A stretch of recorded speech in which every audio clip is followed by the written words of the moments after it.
Jesus encourages us to pray by showing us that our Heavenly Father is better than our earthly father and will far more certainly give us good things than any human father would. There is no evil in our Heavenly Father. There is evil in every earthly father. This is very important. Fathers need to hear this. Wives need to hear this. Children, grown children need to hear this.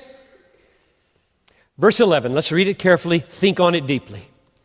If you then who are evil. Now, that's quite unflattering, blunt, the way Jesus is most of the time. I mean, just picture yourself. I'm John. I'm the apostle of love. Don't talk to me that way. I feel beat up. Why did he do this? If you then who are evil, John, Peter, James, Matthew, Bartholomew, if you then who are evil know how to give good gifts to your children, how much more will your Father in heaven, who's in heaven, give good things to those who ask him?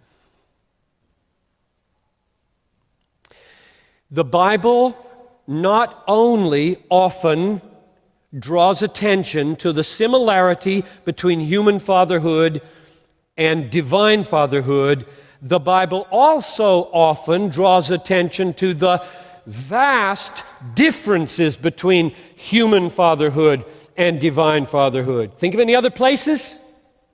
Hebrews 12. Your fathers disciplined you as they thought best. God disciplines you always for your good.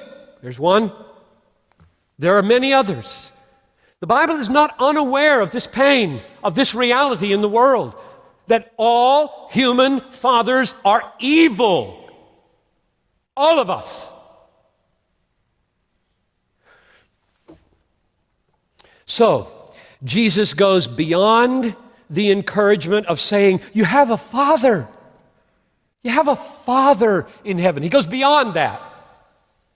And he says, you have a perfect father who has no evil. And he contrasts God in his no evil with all fathers and evil. So if you had the very best father, you got a good thing coming. God is 10,000 times better than your good father. In fact, I'm tempted to walk over to the wall, put my nose against the wall a little millimeter away and say, there's the difference. I'm going to get all mixed up here because I hadn't thought this through.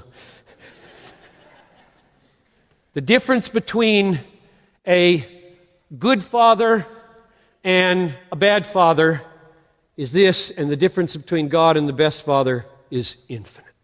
That'd be the way to say it.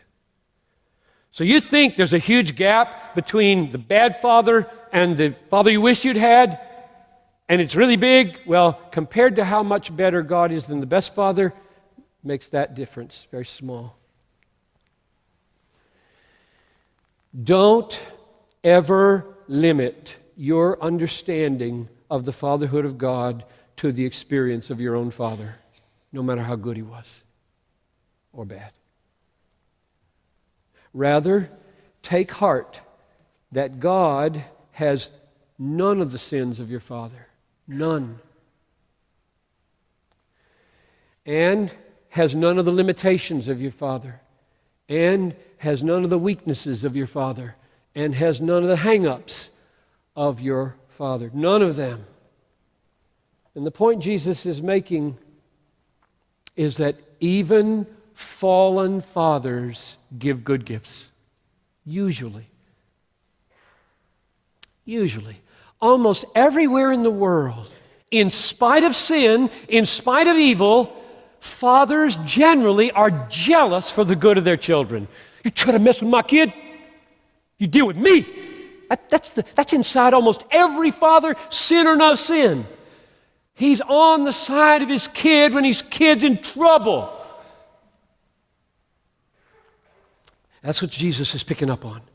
He said, now, if your father, sinner though he be, though you're all evil, if you know how to do anything good for your kid, just think of how much more your perfect Heavenly Father is eager to do good things for His children. So let that land on you.